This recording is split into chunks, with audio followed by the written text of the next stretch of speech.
Hey, so it's a Thursday and it's 6:21 a.m. and I just dropped off my younger brother at gymnastics. I'm on my way to work, and I've been working. I don't know. I've probably averaged like 9 to 10 hours in the office the last 3 days, and as soon as I get home, I'm basically like eating, doing a few chores that I have, and going right to bed.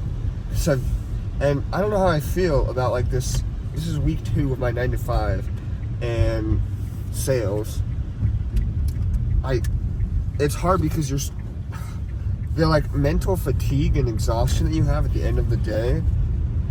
I really want to do well on content and do these other like things, but even like I've gone to the gym, but it's more maintaining. I'm not making progress. I'm just like, I'm fatigued, I'm tired when I go, so it's just staying at baseline.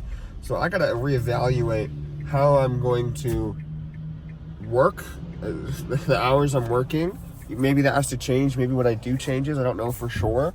But how I can do that and still accomplish what I want to accomplish, because I haven't been getting lots of sleep and I've been working a decent amount and I've made good progress there, but other avenues of my life are kind of stagnant right now, so I gotta figure that out.